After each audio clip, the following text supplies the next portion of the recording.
Recuerdo que mi abuela cumplía 13 años de fallecida. Desde el día de su muerte la casa familiar se sintió extraña, oscura y con un ambiente pesado. No podría hablar de apariciones, ni de cosas que se mueven, o de oír pasos o lamentos, hasta aquel día hace 2 años, un miércoles de ceniza en el que se desató el caos.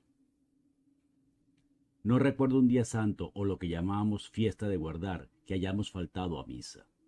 Íbamos muy temprano. A las 7 de la mañana ya estábamos en la iglesia, incluidos los domingos. Luego de la misa solíamos ir a visitar a mi tía Esperanza, quien estaba postrada en cama debido a una grave enfermedad. Luego al cementerio a visitar las tumbas de nuestros seres queridos fallecidos. Después de eso, almorzábamos en casa para finalizar con una siesta que en mi caso era obligada. Yo solía encerrarme en mi cuarto con una radio que me habían regalado en mi pasado cumpleaños. Recuerdo que la ponía muy bajita para que nadie aparte de mí pudiera oírla. Al final, la música a ese volumen tan bajo terminaba siendo un sonido monótono que me daba sueño y terminaba por dormir. Ese día, ese miércoles de ceniza, hicimos todo siguiendo estrictamente nuestras costumbres. Y, como era de esperarse, después del almuerzo tocó la siesta. Como siempre yo me encerré en mi cuarto. Me recosté en la cama y encendí la radio a bajo volumen. Luego de un rato ya comenzaba a sentir los párpados pesados. Estaba en ese momento indefinido en que aún no estás dormido, pero tampoco estás del todo despierto cuando oí mi nombre. Alberto.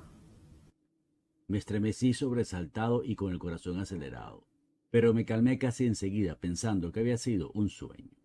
Así que una vez vuelto a la calma, volví a tomar posición para dormir.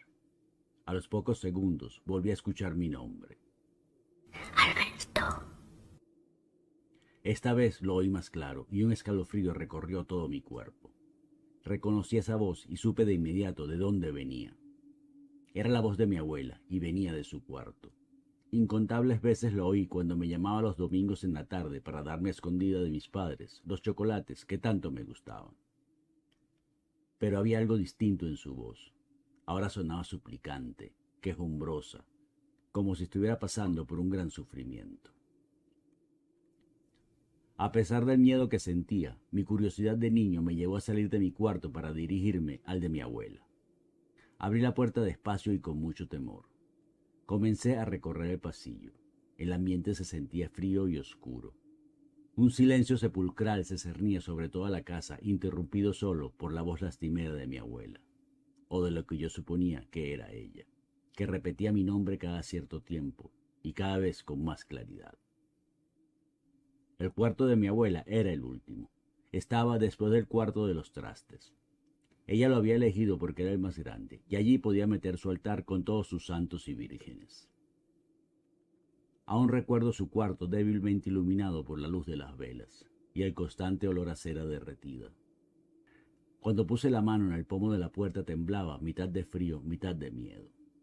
De la puerta salía un vaho helado que olía a crisantemos. Me recordó el velorio de mi abuela. Abrí la puerta. La habitación estaba a oscuras. Apenas entré, el olor a cera derretida me llegó.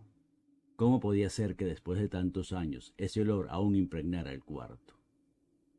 Con mi mano derecha recorrí la pared buscando el interruptor para encender la luz. Luego de un rato por fin lo encontré. El cuarto de mi abuela estaba idéntico como yo lo recordaba. Su estrecha cama pegada a la pared que estaba a mi izquierda. Un pequeño armario en la pared derecha casi al lado de la puerta. Y luego un espacio vacío de unos 3 metros hasta el altar donde estaban todas sus imágenes religiosas, junto con gran cantidad de relicarios, rosarios y escapularios. Y en el suelo 2 cajas de velas sin abrir. Aún escuchaba la voz de mi abuela llamándome, pero ahora que estaba en su cuarto no podía definir de dónde venía. De repente la luz del cuarto comenzó a acentuarse, iluminaba más y más hasta que explotó. En ese momento, en el fondo del cuarto, donde estaba el altar, algo comenzó a materializarse. No puedo definir qué era, aunque parecía tener forma humana. Cuando terminó de aparecer, empezó a moverse hacia mí. Me parecía que venía de muy lejos y a gran velocidad. Cuando estuvo a punto de tocarme, di un salto hacia atrás con tal fuerza que caí fuera del cuarto. Desde el piso del pasillo donde había caído vi con sorpresa a mi padre y a mi madre que me observaban con desaprobación. ¿Quién te dio permiso para entrar al cuarto de tu abuela?, preguntó inquisidor mi padre. Yo le respondí inocentemente que había oído su voz. Mi padre comenzó a agacharse hacia mí, no sé si para ayudar a levantarme o para darme una bofetada por mi atrevimiento, pero justo en ese momento se escuchó por toda la casa un escalofriante lamento.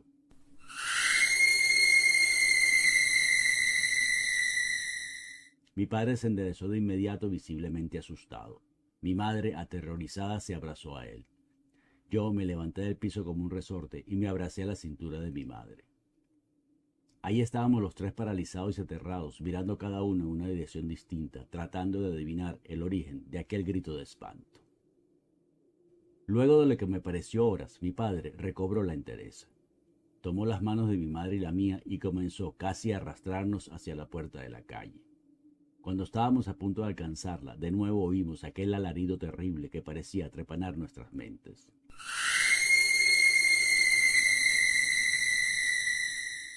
Mi padre hizo acopio de fuerza y valor y llegó hasta la puerta, pero inexplicablemente estaba trabada y no pudo abrirla de ninguna manera. En ese momento, de nuevo, el terrorífico alarido. Entonces mi padre fue al cuarto de los trastes, tomó un hacha y fue directo a la puerta. Cuando iba a descargar el primer golpe, una fuerza invisible nos empujó a los tres. Nos hizo volar por el aire y aterrizar en el sofá de la sala, uno sobre el otro. Apenas comenzábamos a recomponernos cuando sonó de nuevo aquel grito de pavor. Mi madre comenzó a llorar. Mi padre, con cara de impotencia, trataba de calmarla. Yo, escondido detrás de ellos, no entendía nada de lo que estaba pasando. Me preguntaba cómo mi abuela podía hacernos eso, cómo podía asustarnos tanto, ella que siempre fue tan dulce y amorosa. De nuevo el alarido de dolor. Mi padre insistió en ir a la puerta y de nuevo esa fuerza invisible se lo impidió. Un vecino que había oído todo el alboroto que hacíamos llamó a la puerta para ver qué estaba sucediendo. De manera inexplicable, en ese momento la puerta se abrió sola. El vecino entró a la casa y al vernos a los tres abrazados y asustados, se acercó a nosotros y con delicadeza nos ayudó a salir de la casa. Una vez en el patio delantero, mi padre le contó lo que había pasado. Aunque el vecino no creyó del todo el relato de mi padre, llamó al cura de la parroquia para preguntarle qué hacer en este caso. El padre decidió venir hasta la casa y nos recomendó que rezáramos un rosario mientras él llegaba. Nadie lo puede explicar, ni siquiera ella misma, pero mi tía Hortensia vino a la casa sin que nadie la llamara. Cuando nos vio en el patio se acercó a nosotros y nos abrazó. Entonces mi madre le contó lo que había sucedido. Mi tía se sentó en el piso, puso la cara entre sus manos, comenzó a llorar y a decir que todo había sido su culpa. Mi madre, que era su hermana, le preguntó desconcertada a qué se refería. Entonces mi tía le contó. ¿Recuerdas cuando murió nuestra madre? ¿Recuerdas que era miércoles de ceniza? Sí, ¿qué pasa con eso?, preguntó mi madre. Justo antes de morir, ella me pidió que llamara al cura para que le impusiera las cenizas. Yo llamé al cura, pero para que viniera a darle la extrema unción. Mientras el padre se la daba, ella, aunque ya no tenía fuerzas ni para hablar, me miraba fijamente como si quisiera recriminarme algo. Desde ese día he arrastrado el remordimiento de que no le impusieran las cenizas, que fue su último deseo. Han pasado 2 años de aquel hecho. Hoy la casa se siente fresca e iluminada, como si algo hubiera sido limpiado en el ambiente. El cuarto de mi abuela fue sellado, pero antes de hacerlo, una gruesa capa de ceniza se esparció por el suelo, mientras que en una de las paredes el cura escribió con las mismas cenizas: «Polvo eres, y en polvo te convertirás». Más nunca se oyeron alaridos ni otros sonidos en la casa. Creo que era así, mi abuela. Descansa en paz. Suscríbete.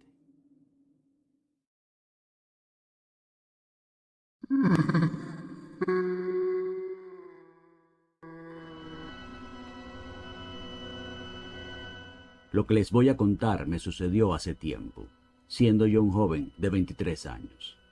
Me faltaba 1 año para graduarme en la universidad, pero yo ya me quería independizar. Entonces empecé a buscar trabajo.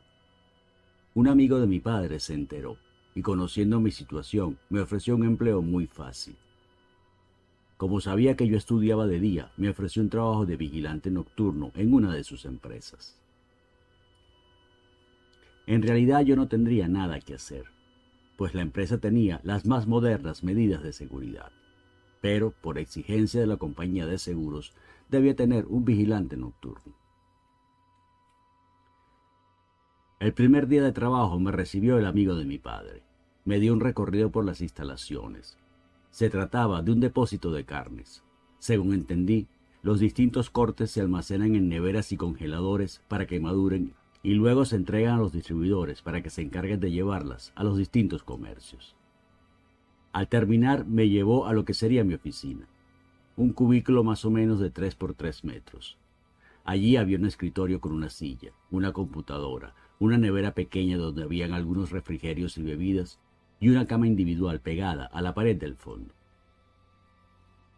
Una vez terminado el recorrido me dijo: tu hora de entrada es a las 8 de la noche, cuando termina el último turno, y la salida es a las 6 de la mañana, cuando empieza el primer turno, y te tocará trabajar 2 fines de semana al mes. Una vez que llegues aquí no tendrás nada que hacer. Recuerda que aquí tú solo eres un trámite que yo debo cumplir. Enciérrate en tu oficina, no salgas para nada, y si tienes que ir al baño, ve directo y regresa de inmediato. No vayas a ninguna otra parte y no toques nada. Luego tomó un papel y un bolígrafo. Anotó unos números y me dijo: si se llega a presentar una emergencia, esa es la clave de la alarma de la puerta que está al fondo del galpón. Solo tienes que marcar la clave en el panel y presionar con fuerza la perilla roja. Ese es el único lugar por el que podrás salir antes de las 6 de la mañana. ¿Alguna pregunta? No, contesté. Todo quedó muy claro. Me dio un apretón de manos y se despidió. ¿Qué iba a pensar yo que estaba por pasar la noche más terrorífica de mi vida? Me quedé solo en el inmenso local. A las 8:30 las luces se apagaron. Solo quedaron encendidas las de mi oficina y las de los pasillos principales. Todo transcurrió normal durante las primeras horas. Inclusive me dio tiempo de terminar un par de trabajos para la universidad. Luego, cerca de las 11, recibí un mensaje de un compañero de clases para que lo ayudara con uno de los trabajos donde estaba enredado. Aprovechando que tenía una computadora con internet a mi disposición, nos conectamos por Zoom. Así podríamos compartir archivos y desarrollar la tarea con mayor facilidad. Las dudas de mi amigo no eran muy grandes y pudimos terminar el trabajo bastante rápido. Después nos quedamos unos minutos conversando acerca de las cosas de la universidad. Luego de un buen rato me preguntó qué tal era mi trabajo. Le expliqué que era muy sencillo, que no tenía nada más que hacer que estar allí desde las 8 de la noche hasta las 6 de la mañana del día siguiente, y que para no hacer nada la paga era muy buena. Luego me dijo algo que me perturbó. Me preguntó por mi compañero de trabajo. Por supuesto, le dije que yo no tenía ningún compañero. Él insistió que sí, que lo había visto pasar por la ventana que estaba detrás de mí mientras hacíamos el trabajo. Me estremecí cuando me lo dijo, pero volví a decir que no tenía ningún compañero. Entonces, señalando a mi derecha, me dijo: mira, allá va otra vez, acabo de verlo pasar por la ventana. Me paré de inmediato y corrí hasta la ventana. La abrí y me asomé hacia el pasillo. Allí no había nadie. Regresé a la computadora y ésta se había desconectado. Insistí varias veces tratando de reconectarla a internet, pero no fue posible. Era como si se hubiera caído la conexión. Me cansé de intentar y preferí irme a acostar. Apagué la luz de mi oficina y me dispuse a dormir. A través de la ventana se colaba la luz del pasillo que dibujaba en el piso su forma cuadrada. No pude evitar pensar en lo que me había dicho mi compañero. En ese momento pensé que seguro algún parpadeo en las luces del pasillo le hizo parecer que había alguien más allí. Justo en ese instante, una sombra atravesó la luz de la ventana que se reflejaba en el piso. Al parecer mi amigo no estaba del todo equivocado. Tal vez sí había alguien más allí. Me paré de la cama y salí al pasillo. De nuevo, no había nadie, pero mi curiosidad ya se había despertado. Aunque estaba asustado, di una vuelta por las partes de la fábrica por donde me estaba permitido transitar, es decir, por donde las luces estuvieran encendidas. Fue inútil. No vi a nadie ni escuché a nadie. Esto hizo que el susto inicial desapareciera. Ya me sentía más tranquilo, así que decidí regresar a mi oficina. Cuando llegué allá, me detuve en seco frente a la puerta. Yo recordaba claramente haberla cerrado, pero ahora estaba abierta de par en par. Desde afuera miré hacia adentro la oficina. A pesar de no ver nada extraño, no me atreví a entrar. Estaba allí casi paralizado, parado en la entrada. Creo que en ese momento empecé a temblar. Desde el fondo del depósito me llegó un sonido que al principio era casi inaudible, pero poco a poco fue aumentando, hasta que luego de un rato se escuchaba claramente. Era el lamento de un hombre. Me pareció que era el llanto de alguien que de alguna manera estaba atrapado y sufriendo un gran dolor. Eso hizo que me encerrara en la oficina y pasara el seguro. Me acosté en la cama y me cubrí con las sábanas hasta la cabeza como un niño asustado. El lamento de ese hombre se oía dentro de la oficina como si estuviera allí. Me puse la almohada encima tratando por lo menos de minimizar el sonido de ese lamento, pero no funcionó. Ese lamento parecía atravesarlo todo. Se escuchaba igual aunque me tapara los oídos. Ese sonido había empezado a atormentarme. Quería salir corriendo de allí, pero el peso de la responsabilidad que había adquirido me lo impedía. Decidí esperar media hora más a ver si el sonido cesaba, pero eso no sucedió. Seguía igual que al principio. Me incorporé de la cama, ya decidido a salir de allí, pero justo cuando iba a salir de la oficina, vi una serie de sombras pasar frente a la ventana. Las imágenes que proyectaban en el piso de la oficina las hacían ver grandes y amenazantes. Comencé a sentir que corría peligro. Mi miedo se transformó en terror. Ya temblaba sin control. Sentía que en cualquier momento mis esfínteres me traicionarían, y ese sonido, ese lamento parecía meterse en mi mente. Comencé a sentirme débil. Por un momento sentí que iba a desfallecer. Entonces, reuní las pocas fuerzas que me quedaban. Recogí mis cosas, las metí en mi mochila y me dirigí a la puerta. Estaba a punto de abrirla cuando recordé que debía llevar el papel con la clave para poder salir por la puerta del fondo. Cuando regresé a la mesa, el papel no estaba allí. Traté de no desesperarme, pero ese lamento no me permitía pensar bien. Después de buscar el bendito papel por toda la habitación, por fin recordé que lo había metido en uno de los bolsillos de mi mochila. Lo busqué y de inmediato lo encontré. Entonces, haciendo acopio de las pocas fuerzas que me quedaban y del escaso valor que aún tenía, abrí la puerta de la oficina y a la carrera recorrí el pasillo. Pero al parecer ese sonido no me la iba a hacer fácil.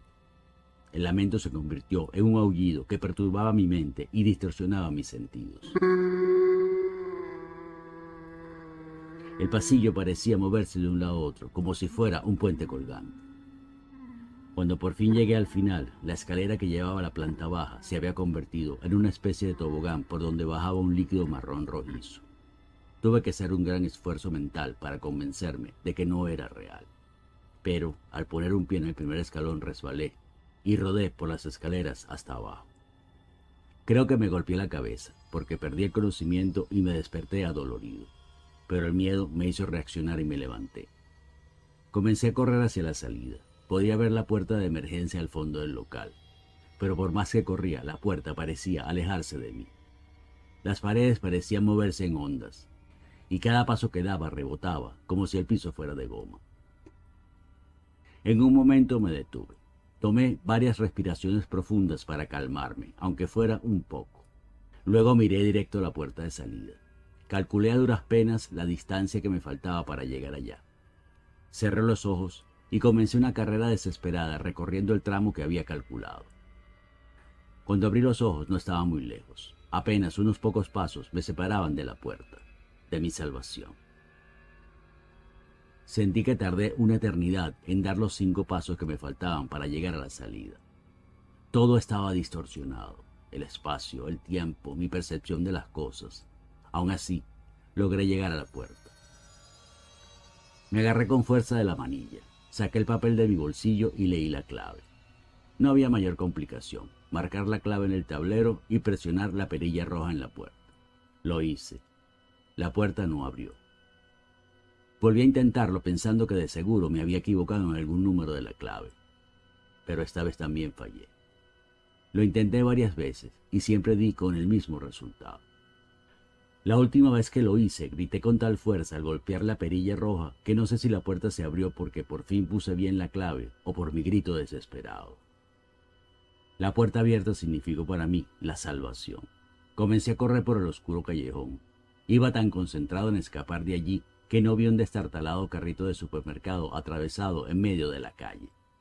Tropecé con él y cayó al piso, donde se desparramaron latas vacías de cerveza y refresco y una cantidad de cartones. Junto con el carrito, yo también caí al piso.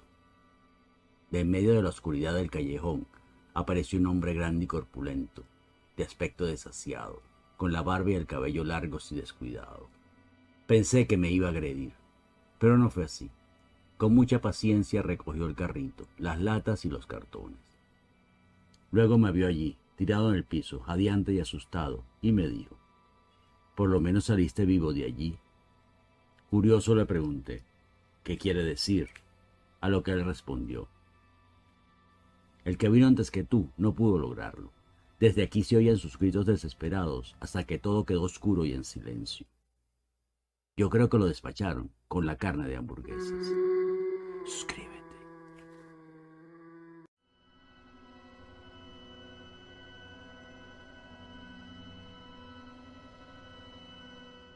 Hace unos meses la vi por primera vez. Tenía por costumbre tomar un café al salir del trabajo en la terraza de un bar que quedaba en la calle Lemont, muy cerca de la empresa.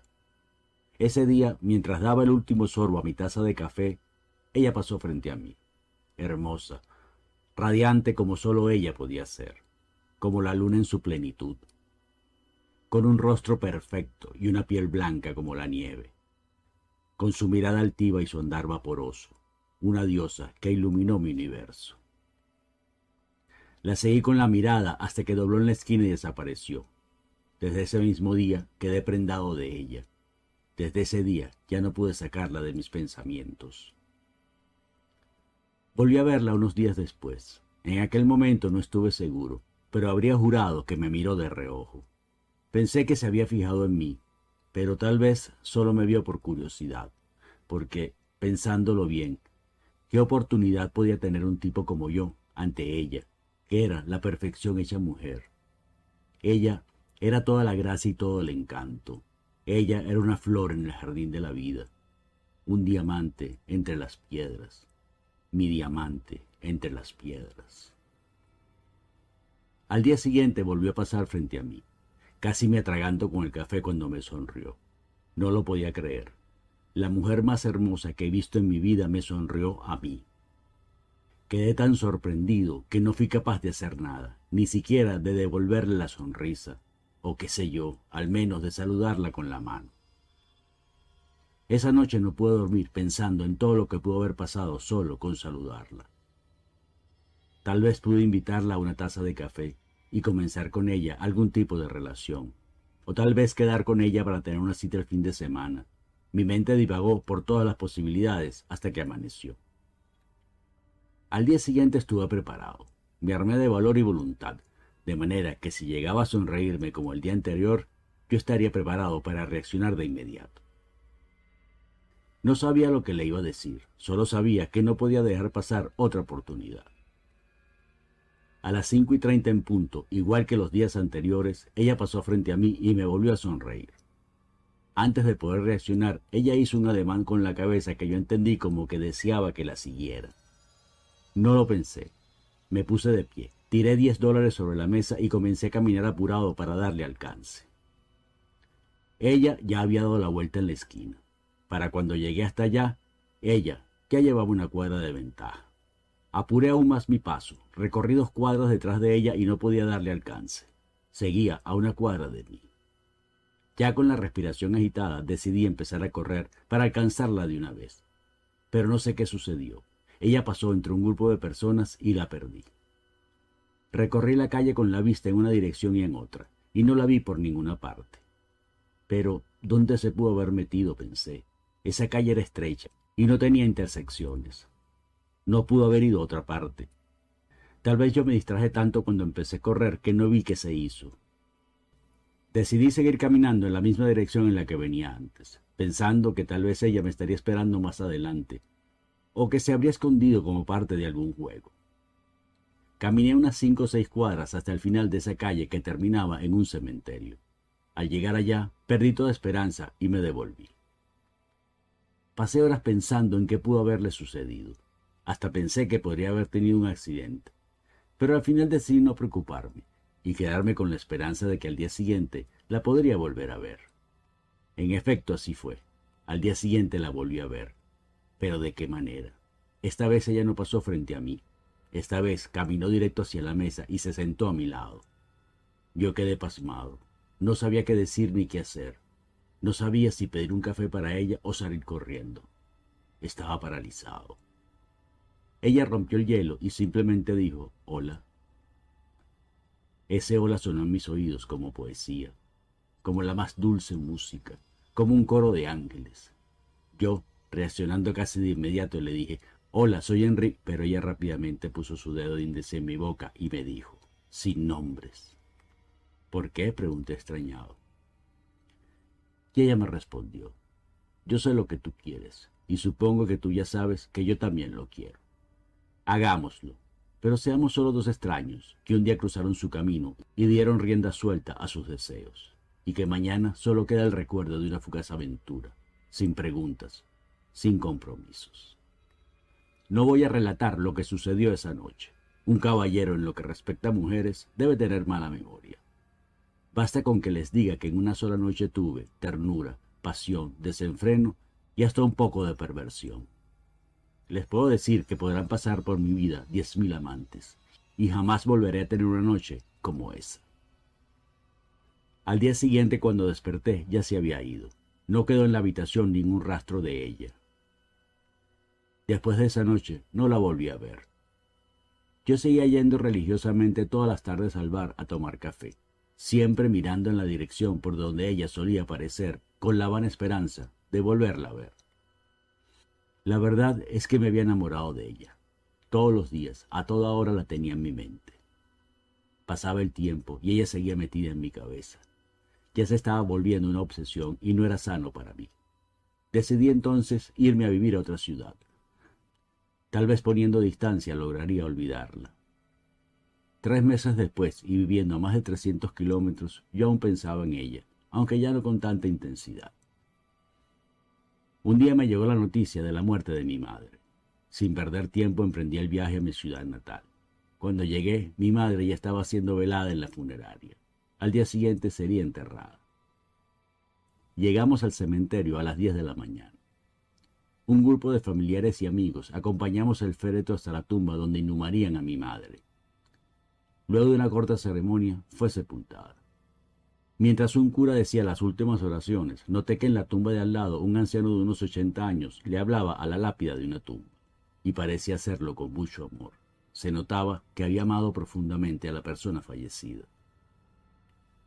Una vez terminada la ceremonia de mi madre, decidí acercarme al anciano. Al verme, se puso de pie mientras me acercaba a él. Le pregunté por la persona enterrada en esa tumba. Él me dijo que era su esposa. Por un momento pensé que habría fallecido hacía poco tiempo, pero el anciano me contó una historia muy dolorosa. Me dijo que había estado muy enamorado de su esposa, que de hecho aún lo estaba, que después de ella no había conocido a otra mujer. También me contó que murió muy joven, cuando apenas tenían 3 meses de casados. Un carro la había atropellado en la calle Le Monde hace más de 50 años.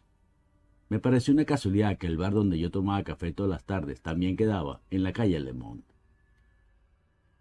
Entonces me quiso mostrar una foto de su esposa. Alargó la mano y yo la tomé con mucho respeto. Cuando la vi, un gélido escalofrío recorrió todo mi cuerpo. Las piernas se me aflojaron y tuve que sentarme en el borde de la tumba. Mientras lo hacía, el anciano me contó el final de la historia. Algunos dicen que mi esposa murió mientras iba a encontrarse con uno de sus amantes, pero yo no lo creo. El anciano siguió diciendo algo más, pero yo ya no lo escuchaba. En mi mente había un solo pensamiento. ¿Cómo le diría a ese hombre que la mujer en la foto era ella, mi diamante entre las piedras?